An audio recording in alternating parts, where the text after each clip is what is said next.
Hello, everyone. Welcome. My name is Brian. We're going to be doing a game today that I used to play a lot as a kid. And it was a lot. When I played it as a kid, this was one on the original Game Boy Color with uh, very poor visuals, only because small screen, no backlight, So it's one of those where being able to play it again was really nice. And it's, as you can see by the title, Harry Potter and the Chamber of Secrets for the Game Boy Color. So this game came out, let me see, and the Chamber of Secrets Game Boy. I think it came out like 2002. Yeah, 2002. So it was probably one of the last Game Boy Color games ever made for this platform. So they learned how to really leverage as much of the console capabilities as they could. But let's get into it. I'll show you what's going on, and we'll have a good time. Let's get into it. Oh, the music. That's one of the other things as well, because it's so late in the Game Boy Color cycle, life cycle. It really had a lot of they had a lot of benefits to it. Now we're going to load a game, but technically it's a new game plus. Now the reason I'm doing this is because early game on an uncompleted file or regular new game kind of sucks, because there's a lot of failures and stuff that I really don't want to have to deal with just for this playthrough, because it's supposed to be very casual. So what I'm going to do is I'm going to do a new game. We'll get into the mini games and stuff like that later, but we're going to do a load game, and we're going to go and start this 18.5-hour game file that I have, that I'm level 51 and I'm pretty much maxed out. So this is just going to be just for story purposes and enjoyment. So I'm not going to really worry too much about the actual dialogue, but it's one of those, it's a very interesting way for them to present it. And they had their different animations. It's actually really smooth, all things considered. It's a standard RPG style, so I can go into like my status and equip and go and see my different party members. Traditionally, it's only going to be Harry, Hermione, and Ron. But this is where my Harry currently sits. Generally speaking, we're not going to see much in the way of levels up. I mean, this one might level up one or two times in the course of the game, but we're going to use the high stamina, magic, and whatnot in order to just basically tank through all of it. Now, the RPG elements are pretty apparent when you have like all of these different slots here where you can wear different clothing, magic rings, hats, whatever, and only certain apparels and clothing can only go on certain characters. But we'll get to that once we actually get some stuff. We have no items at this time, so we won't go through that. We don't have any folios, so we can't go through those. We can save if we want. And I also have no trading card. I have all the trading cards currently unlocked, but we're not going to really use any. We're going to use some of the combos, but not yet. We're going to use those later. Essentially, what this I don't know why there's no music in this. This is a little weird. Basically, in this game, you can use a combo of 3 different cards to do various effects. It could be damage, it could be making you more elusive, it could be healing or restoring your magic, or whatever the case may be. But we're going to get into that a little bit later when we go through the actual process. So let's go and meet Dobby, who is just sitting here on our bed. Now, this game really follows the plot of the movie / book, and more so the book than the movie, because the book has a lot of events that the movie just cut for sake of time, ease of storytelling, whatever. But this game follows it very closely, and it's probably the closest out of all of the Harry Potter medias, whether it be the movie, the other games, etc. So we get some of the aspects, but they also do cut some things. Like, for example, this whole meeting with Dobby is shortened just for gameplay purposes. It doesn't need to be anything beyond what it is. So standard fare of Harry getting warned by Dobby that there's some event that's going to be happening at the Hogwarts School of Witchcraft and Wizardry. And he's like, oh, I want to go back. I'm just going to let you guys read it, but just for the sake of quick explanation, Dobby does not want Harry to be in danger. So now I was considering doing all these like character readings and whatnot, but that's going to be a lot. And I really don't want to have to go through that. So, oh no, someone's here. We got to find out. And of course, since this is the Game Boy Color, you're kind of limited with your animations and stuff. But like Ron's looking a little rough, both in his picture and in the car. But hey, it's one of those. What can you do? For a game system that I think is like 240 by 180 or something like that resolution, it's as good as it's gonna get. I do like that they give each character their own little portrait of who's speaking, which it does make sense because you want to know who's talking. But they do also make Fred and George look a little bit different, so it's easier to tell them apart. Granted, I don't know which one was speaking. I don't know which portrait is of Fred and which one is of George, but they do have different looks, at least. One thing as well is notice that the background is green. Usually the background will change color depending on the tone of voice that the character is speaking in, as well as the facial animations will change. And by animations, I just mean the static picture. So we're going to collect our suitcase, Hedwig, which we never use. That's just a thing. And we have to choose a Folio Magi. And that will do two different things. It will give us some base cards if you're starting a brand new game from the first time. So you'll have some cards to begin with, and I believe a combo book as well. So you can use some of those cards for combos during combat. But it will also change which cards are available to you in the world when you go and search for them. So you will, if you want all of the cards, you will have to play a New Game Plus. So we're going to choose which deck we want. I honestly don't have a preference. I'm going to do the Merlin deck. You could also do the Morgan Le Fay deck, but we're going to do Merlin.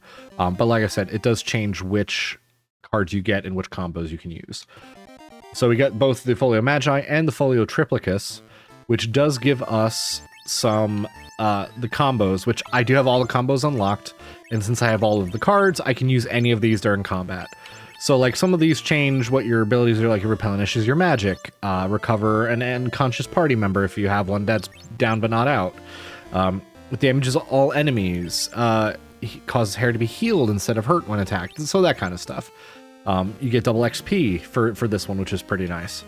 And also, I should probably mention, now that we have the Folio Magi, we can go in like to any of these categories, and you can go in and read about the different deeds that these witches and wizards have done, as well as get a more blown up color version of the card, just so you can get a little bit more detail.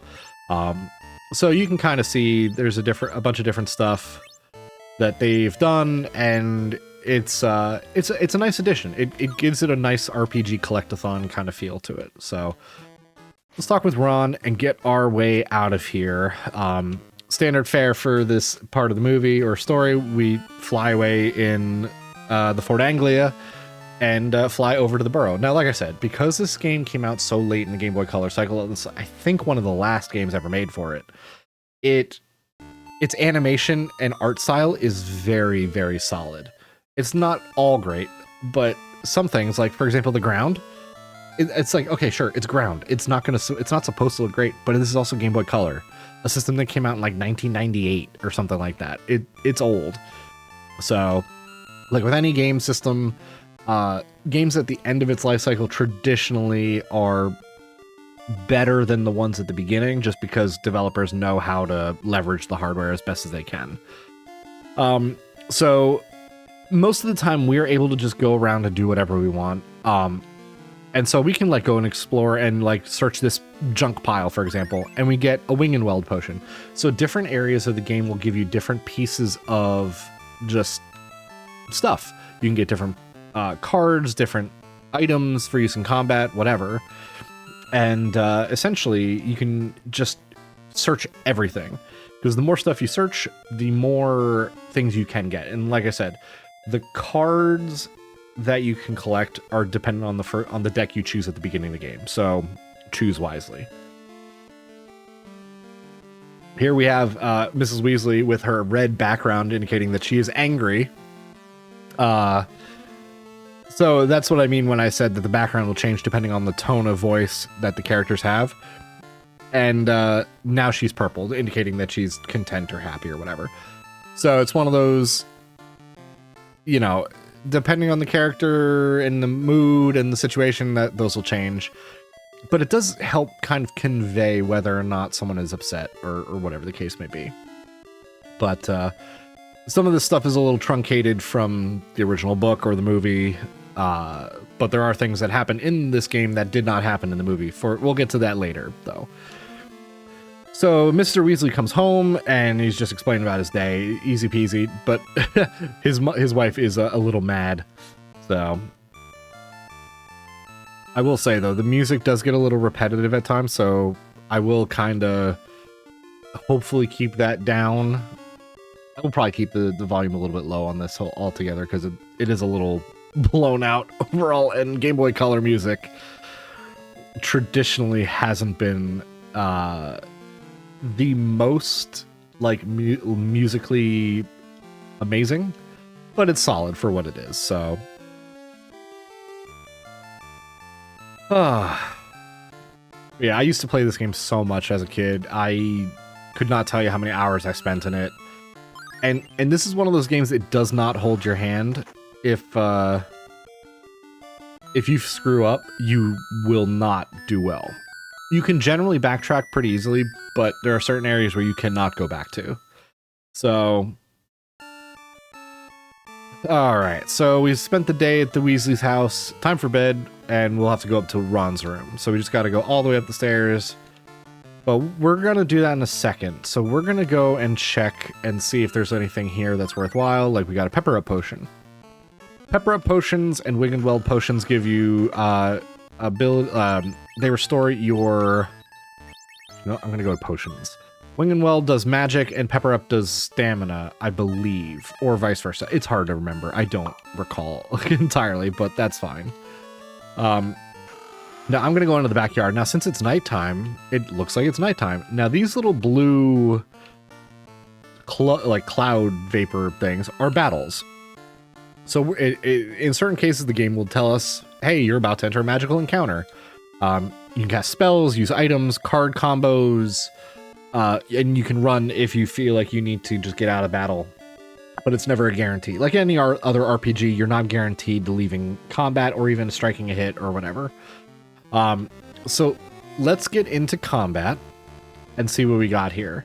Now, different status effects, like for example, I'm currently poisoned, so as the battle goes on, I will take damage. I can cast spells, I can do card attacks, I can use items, I can flee. Folio Bruti is something we don't have access to yet, so I'll explain that when we do get it. But we will cast a spell, and we don't have Informus yet either. Informus and Folio Bruti go together because it's basically a bestiary, so you can keep track of the enemies, what their weaknesses, strengths are, resistances, whatever. But we do have different abilities and different spells, and each spell does different amounts of damage to different enemies. Like we'll do a Flipendo spell, and there's some spells have different levels. The number all the way on the left of the spell name does indicate how many magic points it takes. So in this case, Flipendo Tria takes 10. But we're going to do Flipendo Uno because that's the only one we have available to us of this spell, which is always free. You will always be able to attack with something. It may not be the strongest attack, but it'll at least be functional. Take 5 damage. You get poisoned again. And we're going to do another Flipendo on the Plague Rat. Now, one of the things as well, and this will also, that rat ran upside down, so whatever, but after battle, poison and other status effects do not transfer, so we're no longer poisoned at this point. We get XP for the party, we find different items potentially, and we also sometimes we get money in the form of sickles. Now, there's only sickles in this game. There are never any Knuts or galleons, so you only get one type of currency, which is fine, because honestly, Do I even have a way to check how much money I have? I don't think there is. But I will save while I have an opportunity.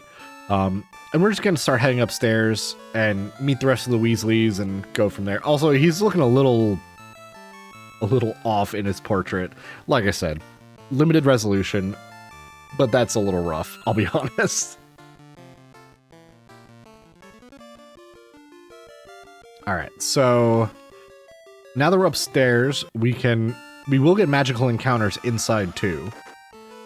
And different areas have different encounters and different items and enemies. So or not items per se, but you'll have different encounters. So for example, the house here, we'll run into things like the enchanted vacuum cleaner that we saw before. We'll run into enchanted like plague rat, the rats. We also will run into things like enchanted fans and whatnot. So depending on where you are, different enemies will be. Give me the stuff in your nightstand. Oh, I guess it won't let me. I think I already got it, but either way, it's one of those. I just going and checking stuff will be very useful, because you never know when you'll need different items during battle. Especially if you're playing this for the first time, items are incredibly necessary. Every flavor beans will give you some health bonuses and things like that. They don't really... Most things will either give you health or they'll give you stamina or magic. It's not really like, oh, it'll do this. Some items will cure paralysis or poisoning or whatever the case may be, but we will go up. We're going to skip this floor and go right on up to the attic. And talk... Oh, what the hell happened? It skipped some dialogue. It's just the ghoul going... and going blah, blah. Chains. So we need to find the chains. So we're gonna go and see what we can do and see if we can help him. Because if we can help him, we do get some items. Now, I do have some keyboard or some little abilities on this totally legitimate Game Boy Color where I can do some speed up. If I remember. Yep, there we go. So I can speed up the game if I actually have to, because walking sometimes can be a little dastardly. So I found the chains. Let's go get him upstairs and get him to that ghoul. He'll give us a little bit of a reward for that, so let's just go. Wee-hee! And that's one of the downsides of using a speed up, is you will run into combat more frequently than otherwise, but it can be very handy if you have battles that are just dragging on, or you need to move back and forth. But in this particular case, I'm going to try and minimize that, but for certain things like this where it's just repetitive, I'll either cut it out entirely of the video, or I will just speed through it. Or both. I don't know yet. We'll see. But let's give up the chains, and he's very happy. And we get a Witchers and Wizards card. Witches and Wizards card. So if we go into our folio, go to our folio magi, new cards that we receive, whether it be finding them or as a result of rewards like that, we will get, and they will be flashing on the chart here. Now the red number in the lower right indicates the number of copies of that card that we have. Now some cards, I only have one card. So it's one of those, if we use a card combo, it burns those cards. We cannot use them any further. So we're going to just finish up with this last little bit of the burrow here. And I think, there we go. We just have, I just think Ron's room is left, and that's on the opposite side of this hallway. So let's go get some of the stuff here, because once we do all that, we're not going to be able to really come back here all that much. So we got all the stuff, and yes, I know we're going to come back later, but I'm just saying, certain areas you want to check as soon as you have the opportunity to, or you might not. So just kind of go through that motion if you're going to play this game. All right, so let's see. We can use card combos, blah, blah, blah. Now, early game, it'll give you a lot of tutorials, and you get free items like that pretty easily. So let's go to bed.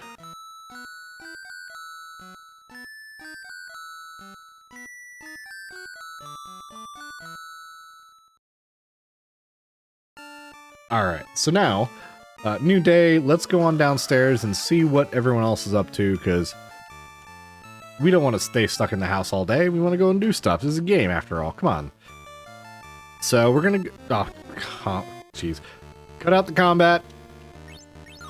Oh man. Stupid egg beater.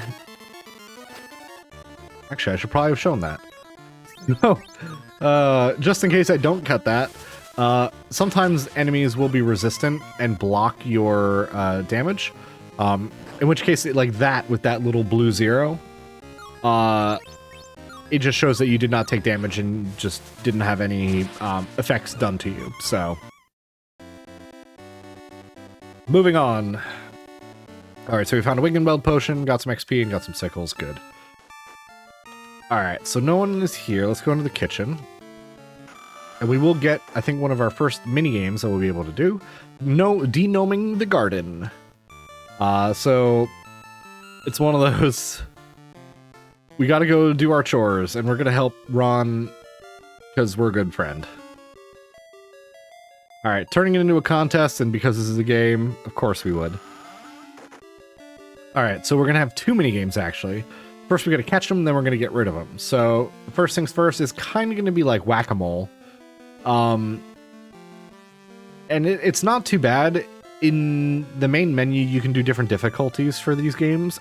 In the story mode, I believe they're all on easy. So it'll give you some directions, pretty easy to go through. So we just gotta choose a direction and pull out a gnome. And Ron is slow as shit in this version, so it's one of those we can kick his ass pretty good. But like I said, in the mini games on the main menu, you can play these on hard or normal difficulties. Let me tell you, when it is on hard, some of these are absolutely ridiculous. Sometimes they just have a lot of shit flying at you, or you have to Ron moves like at light speed and he's Usain Bolt or something. It's crazy. So now that we've gotten all the gnomes out of the garden, let's go ahead and get rid of them. Oh shit, whoops. So we have the gnome throwing, so we got to alternate hitting the A and B buttons. Now remember, this is Game Boy Color, so there's only 2 buttons to actually interact other than the D-pad. So we're going to hit A and B back and forth, and we'll be able to throw them by changing our angle on the control pad. Once we start using the control pad, you cannot make it spin any faster, because you got to spin them fast and then angle it and throw it. If you hold the D-pad too far, you'll actually just waste your turn and they'll fly up in the air and just land on you. So let's start. Ron goes first. So he had a shit throw. You had a better chance just walking it away. So I'm just gonna mash this up, angle it, and yeet. So we got a bit of a distance over Ron by almost 14 or 1,500 meters. I don't think it's actual meters, but it's whatever unit they're using to measure it.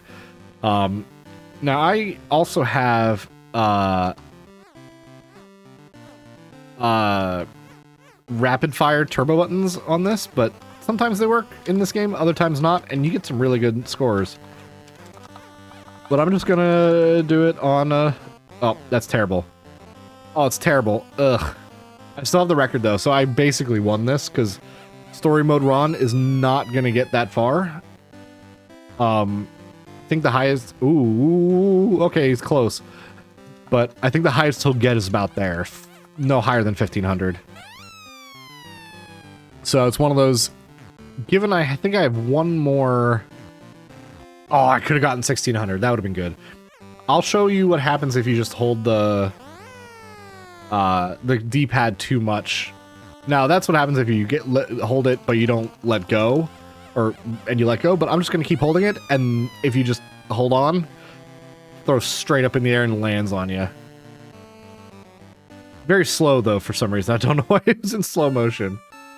I'm a natural as I threw it straight up in the air and it smacked my head on the ground. It's fine though. So it's one of those gnomes in the garden and not trolls and tomatoes like the troll last year. They'll be fine. So with that, minigame's over for the time being, but we get a nice little booklet from Ron's dad here. It's the Folio Bruti and the spell Informus.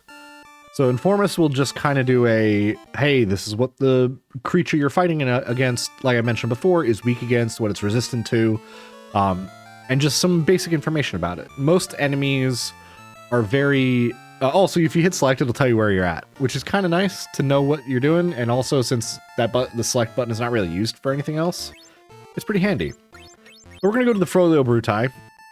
And yes, this is a completed Folio Bruti, despite there being 3 entries not here.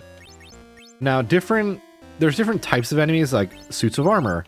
They all have different abilities or resistances, but more or less, they're all going to be resistant or weakened to the same thing, more or less. But that's just an easy way for them to repeat usage and whatnot. Some enemies are unique, like the baby mandrake. We'll get to those later. But different types of bats, for example. So we got the Mortis bat, which is just going to poison as a special attack, but it's vulnerable to 3 different spells. It's resistant to nothing. And you can just kind of go through and read about different creatures, which is nice. Some enemies, like I said, are like the Bowtruckle versus the Oaken Bowtruckle. Some of the bats are resistant to things, but not vulnerable, and vice versa. So it's pretty nice to be able to go through it. Now, I want to, like I mentioned before, these 3 missing items, or 3 scans, those are never going to be able to be collected in this game. They programmed them, but you never encounter the creatures at any point in the story. So you can hack them in using like Game Shark or whatever, but you're never going to see them. It's like, I believe this one's like the Doxy Queen. So you have the Doxy Drone, and then there would be the Doxy Queen. I believe this empty space is the Emerald Fire Crab, because we have the Sapphire and Ruby Fire Crabs. And then there is maybe another Goblin kind of thing, or it's another Guy Trash. I don't know. I don't remember what the third one is. Future me, put a little thing on the screen, and there we go. That's what it is.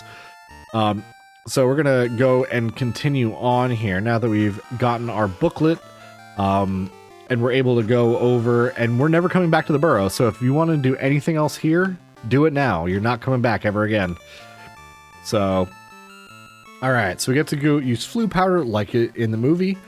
And we also get the Floo powder, and which is weird because it's like you would think, oh, I get the item. You immediately use it. But it's one of those, like in the movie, in the book, they explain how Floo powder is supposed to be used. Goes from fireplace to fireplace. You put it in a pinch, turns the flames green, and you say where you're going. Now, in this, as well as the book, it's basically the ash and soot gets in your lungs, you choke and cough, and you end up somewhere else. So, we have to hide, and we do a sneaky little crouch, because there's some nice unique animations in this game, but